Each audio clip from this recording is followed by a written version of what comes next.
தினசரி மாடி தோட்ட vlog தாங்க நீங்க இன்னைக்கு பார்க்க போறீங்க இந்த பதிவுல.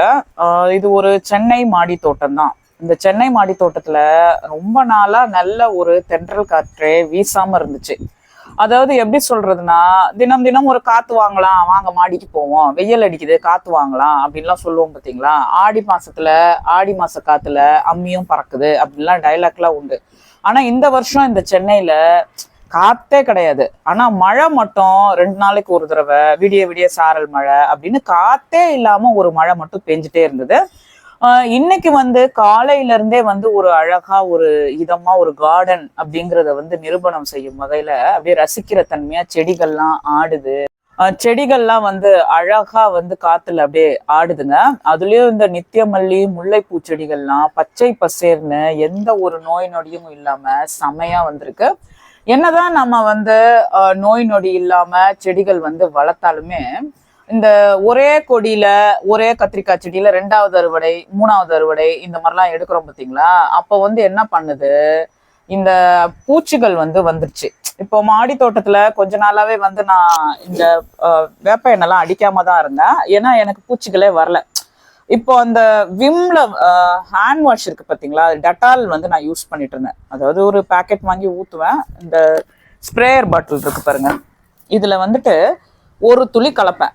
இப்போ நம்ம சாவலான் வாங்கியிருக்கிறோம், இது 40 ரூபா. இதுல சும்மா ஒரு துளி நான் இந்த 5 லிட்டர் ஸ்ப்ரேல கலப்பேன்.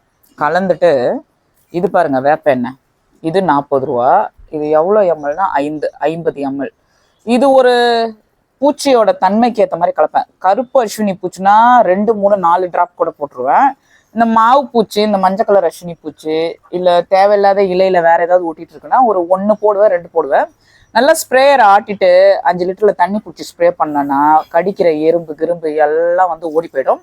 இன்னைக்கு என் தோட்டத்துல சொரக்காய் செடியில இலைக்கு பின்னாடி, அதுக்கப்புறமா ஒரு சில கீரைக்கு பின்னாடி நான் மஞ்சள் கலர் அஸ்வினி நோட்டீஸ் பண்ணேன். ஸோ அதனால இதை நான் காலையிலே போயிட்டு ஷாப்பிங் பண்ணி வாங்கிட்டு வந்தேன். பார்த்ததுமே பூச்சிகளை விரட்டிடணும் எனக்கு. அப்பதான் மாடி தோட்டத்துல சுத்தமா இருக்கும். அப்படி இல்லைன்னா அந்த பூச்சி என்ன தெரியுமா பண்ணும், அந்த மஞ்சள் கலர் அஸ்வினி புதினால வர ஆரம்பிக்கும். புதினால இருந்து அப்புறம் வேற ஏதாவது பூச்செடியில வர ஆரம்பிக்கும். அப்படியே மஞ்சள் இலை பின்னாடி வரும். அப்படியே கண்டினியூட்டா வந்துட்டே இருக்கும். அப்புறம் கார்டன் இவ்வளவு செழிப்பா கிரீனிஷா தினம் தினம் அறுவடை வீடியோ போடுறோம் பார்த்தீங்களா, அந்த மாதிரி இருக்காது. அதனால இன்னைக்கு நான் மாடி தோட்டத்துல பூச்சி விரட்டி அடிக்க போறேன். மணத்தக்காளி கீரை இதை கார்டன் ஆரம்பிச்சப்போ நான் தொட்டில ஃபர்ஸ்டா வளர்த்தது மணத்தக்காளி கீரை தான். ஏன் அப்படின்னா இந்த வயிறு பிரச்சனை, அசிடிட்டி, தொண்டை அடைப்பு, புளிச்ச ஏப்பம் நிறையா வருது, வாய் நாக்கு ஓரத்துல புண்ணு, இந்த மாதிரிலாம் நிறையா இருந்ததுனால நான் நெல்லிக்காய் நிறையா சாப்பிடுவேன். இன்காம்ஸ்ல நாட்டு மருந்து நிறையா வாங்கி சாப்பிடுவேன். அதுக்கப்புறமா இந்த மணத்தக்காளி கீரையை வளர்க்க ஆரம்பித்தேன்.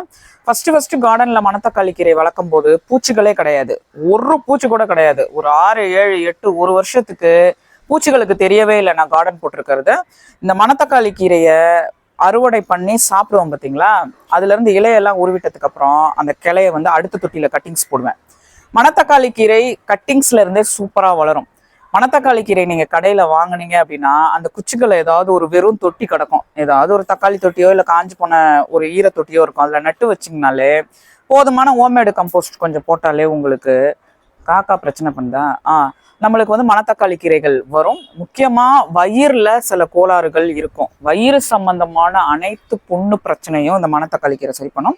காலப்போக்கில் எனக்கும் அப்படிதான். நான் அந்த நாட்டு மருந்தெல்லாம் விட்டுட்டேன், அப்படியே கார்டனுக்கு வர ஆரம்பிச்சேன். அப்படியே இந்த கீரைகளை சாப்பிட்டு சாப்பிட்டு சாப்பிட்டு சாப்பிட்டு அந்த தொண்டையில இருத்து எல்லாமே மறந்து போய் அந்த காலம்லாம் முடிஞ்சு போச்சு.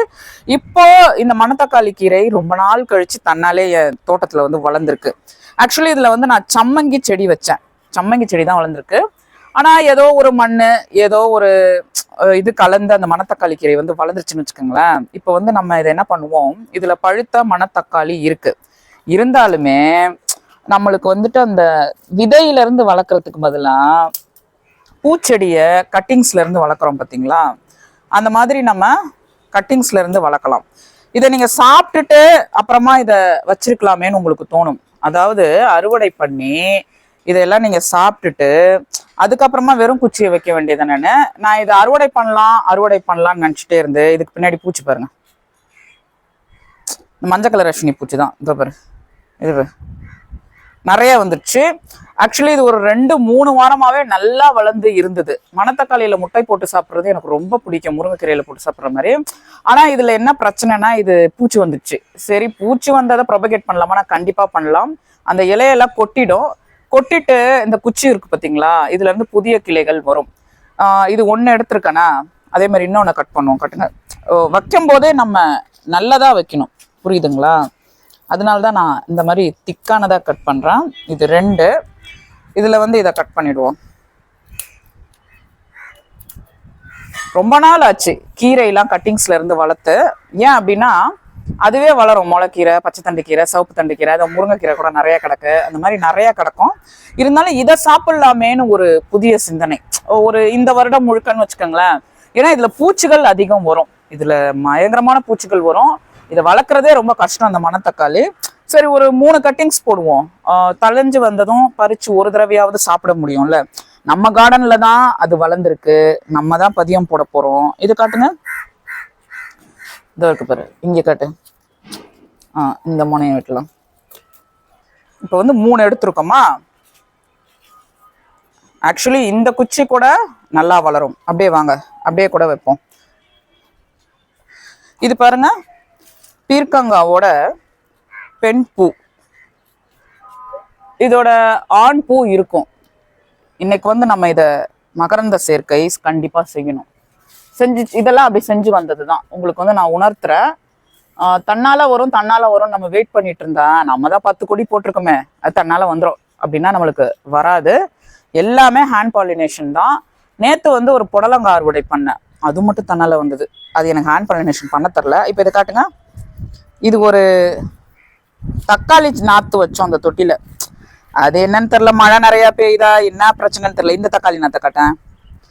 இது நல்லா சூப்பரா வந்து பூ வருதா, மேல பூ வந்துருக்கு. தோ இருக்கு பாருங்க, இதுதான் தக்காளி. அட கடவுளே, தோமா. அதுதான் தக்காளி. அது நல்லா வருதா, அதுல வந்து நமக்கு தக்காளி வரும். ஆனா இதையே அழி போச்சு அப்படின்னா நம்மளுக்கு வந்து ஒரு சிலதுலாம் ரீசனே சொல்ல முடியாது. எது வருதோ வரட்டும். வராததை வந்து கட்டிங்ஸ் எப்போதுமே கொஞ்சம் கிராஸா வைங்க, சீக்கிரம் வந்து வேர் விடும். வச்சுட்டுமா? இது எல்லாமே நான் தன்னால ஒரு மழை பெய்யுது பார்த்தீங்களா, தினம் பக்கத்து தொட்டி, அதை நம்பிதான் வைக்கிறேனே. முக்கியமா வயிறு புண்ணுக்கு இது ஒரு சூப்பரான மருந்து. நேத்து கூட பேஞ்சுதுங்க மழை. ஆனா தொட்டி வந்து அடர்த்தியா இருக்கு என் தோட்டத்துல. அதனால என்ன ஆகுது, ஒரு சில தொட்டிக்கெல்லாம் டீப்பா தண்ணி போக மாட்டேங்குது. இப்போ இங்க வந்து விடிய சாரல் மழை பெஞ்சுதா, இந்த பீர்க்கங்காய் தொட்டி பாருங்களேன், மேலாக்க காஞ்சு போயிருக்கு. நம்மளுக்கு ரீசன் வந்து புரிஞ்சுக்க முடியல. அந்த இலை கூட ஓரளவுக்கு வாட்டமா இருக்கு. ஸோ அது மாதிரி நம்ம பார்த்து தண்ணி இருக்கிறதுக்கும் இல்லாததுக்கும் வந்து ஊற்றணும். அதே மாதிரி இந்த கட்டிங்ஸ் போடுறோம்ல, இந்த கட்டிங்ஸ் போட்டால் 1 வாரம் கழிச்சு தான் இதோட ஃப்ரெஷ்னஸ் நம்மளுக்கு தெரியும். அப்படியே மேலே காட்டுங்க, 3 இது லைனாக வச்சுருக்கோம் பாருங்க. 3 ஃப்ரெஷ்னஸும் அப்படியே ரீட்டைன் ஆகணும், அதாவது இருக்கணும், அந்த இலையோடு அப்படியே இருக்கணும். பூவாளியில் பூ மாதிரி அது அப்படியே மேலே அப்படியே தண்ணி ஊற்றிக்கிட்டே வரணும். நீங்க பாட்டுக்கு 40 டிகிரி 38 டிகிரி அக்னி நட்சத்திரத்துலலாம் கட்டிங்ஸை போட்டுறாதீங்க, கீரை தானே வந்துடும் அப்படின்னு. இப்போ வந்து இங்கே செப்டம்பர் மாதம் மத்தியானம் 38ங்க, நைட்டு 25 to 26, அப்படியே கிட்டத்தட்ட ஒரு 13 டிகிரி செல்சியஸ் குறைஞ்சிருது. ரொம்ப குளிருது. அதே மாதிரி 11-12 மணி ஆனால் ரொம்ப வேர்க்குது. இது ஒரு நிழலான இடம் தான், இங்கே ஷெட் இருக்குது, இங்கே நிறைய கொடிலாம் இருக்குது. ஸோ இது வந்து 3ம் வளரும் அப்படின்னு நான் நம்பிக்கையாக இருக்கிறேன். 5:30 மணிக்கெல்லாம் வானம் இருட்டிடுது. 5:30 மணிக்கு மாடிக்கு வந்தால் ஓரளவுக்கு தான் கார்டனிங் ஒர்க் பண்ண முடியுது. 6:30 மணிக்கெல்லாம் கம்பளி பூச்சி எறும்பு எல்லாம் வந்துடுது. ஒரு வழியாக போகுது கார்டனிங் ஒர்க் பண்ணுறதுக்குள்ள. இது பாருங்களேன், இது வந்து மலபார் ஸ்பினாச்சுன்னு சொல்லுவாங்க. அதாவது பசலைக்கீரையே பல வகைப்படும், அதில் இது வந்து மலபார் ஸ்பினாச்சு. இது என் மாடி தோட்டத்தில் ரொம்ப நாளாகவே இருக்குங்க, ரொம்ப நாளாக இருக்குது. திடீர்னு ஒரு இடத்துல வளரும், அப்புறமா நான் நிறைய அறுவடை பண்ணி சாப்பிடுவேன். குழன்னு சும்மா சப்பாத்திக்கெல்லாம் வேற லெவலில் இருக்கும். ஏன் இப்போ கீரைகளுக்கு இம்பார்ட்டன்ஸ்னா, இது கீரை வளர்க்குற மாதமே கிடையாது. இந்த மாதம் முழுக்க வரவிருக்க பிப்ரவரிக்கு அப்புறம் தான் முடியெல்லாம் லைட்டாக கொட்டுற மாதிரி ஒரு ஃபீலிங். லைட்டாக இல்லை, நல்லாவே கொட்டுது. மருதாணிலாம் தடவுறோம் போகிறோம். இந்த புடலாங்க கண்ணா பின்னான்னு வந்துட்டு கிடக்குது. உன்னை சமைச்சு சாப்பிட்டா தான் தெரியும். பச்சை கசப்பு வந்ததுன்னா எல்லாத்தையும் பிடிங்கி கிடச்சிட்டு வேற ஏதாவது போய் தான் திருப்பி பச்சை புள்ளங்க வாங்கி ஏதாவது பண்ணணும். சரி, அதை கொடுங்க. அங்கே வேற ஒன்று தொங்கிட்டு கிடக்கு. இது பாருங்க, இதை நம்ம கட் பண்ணுவோம். முடி கொட்டுது அப்படின்னு நீங்கள் உணர்ந்துட்டீங்க அப்படின்னாலே நம்ம வந்து வெளியில எண்ணெய் தடவுவோம் தலையில, அதுவும் இருக்கட்டும். எண்ணெய் தடவுறது ஒரு பக்கம் இருக்கட்டும். நீங்க வந்து வெந்தயம் சாப்பிடுங்க. வெந்தயம் வந்து உங்களுக்கு லூஸ் மோஷன் ஆகுது அப்படின்னு நீங்க ஃபீல் பண்ணீங்கன்னா இந்த மாதிரி கீரைகள் வாரத்துல 3 நாள் கண்டிப்பா நீங்க வந்து சாப்பிட போறீங்க. எப்படி? வாரத்துல 3 நாள் வந்து கீரைகளை ஏதோ ஒரு விதத்துல வந்து நம்ம சாப்பிடணும். இப்போ இதையும் நான் கட்டிங்ஸ் எடுத்திருக்கேன்.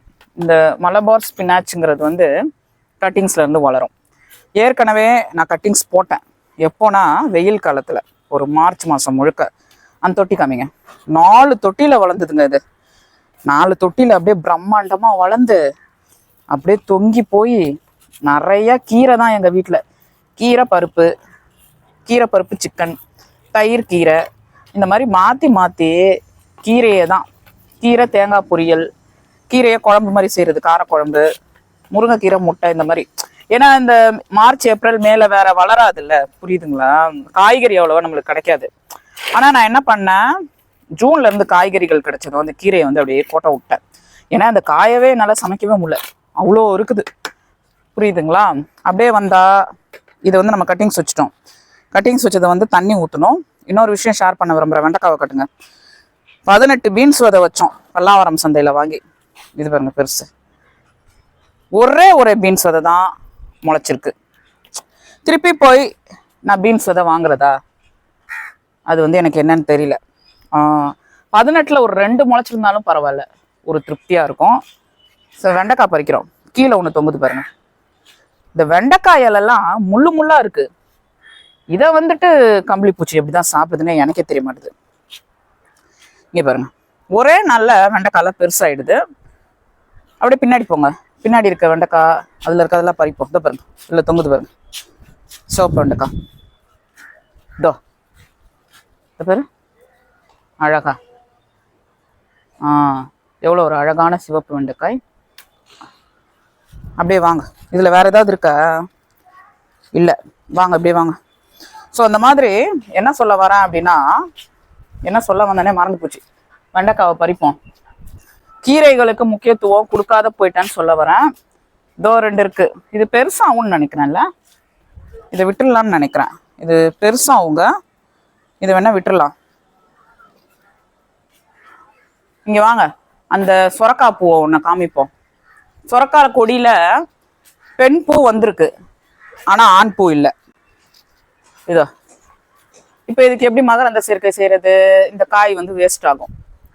இப்போ நான் என்ன பண்ணுவேன் அப்படின்னா, இந்த மாதிரி ஒரு கொடியில ஒரு பெண் பூ வந்துடுச்சு, இதை சுற்றி முற்றி பார்க்குறேன், ஆண் பூவே இல்லை அப்படின்னா, பக்கத்து கொடியிலலாம் ஒரு சுரக்காய் இருக்கும், சுரக்காய் செடி இருக்கும், அதில் ஏதாவது பூ இருக்கும்.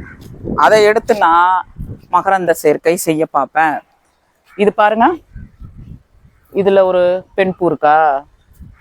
இதோ ஒன்று இருக்கு. நான் இது வந்து நேற்று மகரந்த சேர்க்கை செஞ்சேன்.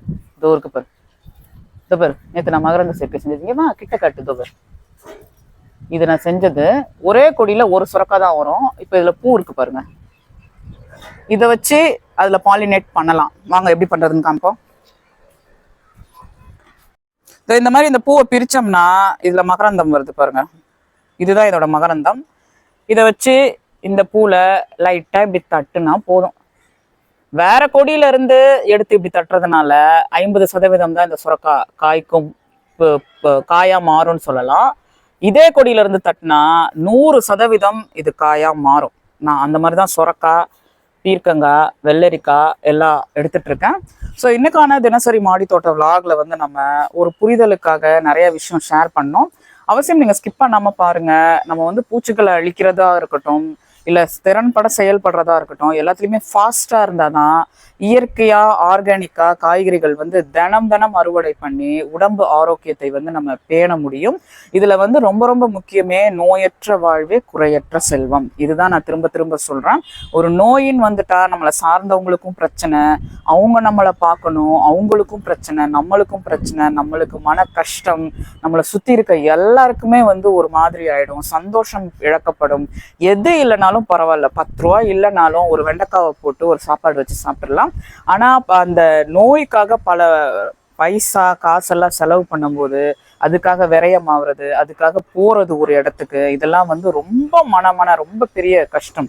நம்ம வந்து வாழ்ற வாழ்க்கை வரைக்கும் கடவுள் கொடுத்த ஆயில வந்து கடைசி வரைக்கும் காப்பாத்தி பூமியில ஒரு 80 வயசு வரைக்கும் நோய் இல்லாம வாழ்றது தான் ஒரு சக்சஸ்ஃபுல்லான லைஃப். நம்ம இண்டிவிஜுவலா எப்போதுமே இருக்கணும். அதுதான் நான் நிறைய பதிவுல சொல்லுவேன். இப்ப இன்னைக்கு இந்த தினசரி மாடித்தோட்ட விலாக் எப்படின்றது மறக்காம சொல்றதோடு, மேலும் இந்த மாதிரி வித்தியாசமா பார்க்க நம்ம சேனலை சப்ஸ்கிரைப் பண்ணி பெல் ஐக்கான் கிளிக் பண்ணி ஆன்ல போடுங்க. நான் போடுற வீடியோஸ் உங்களுக்கு நோட்டிபிகேஷன்ல வரும்.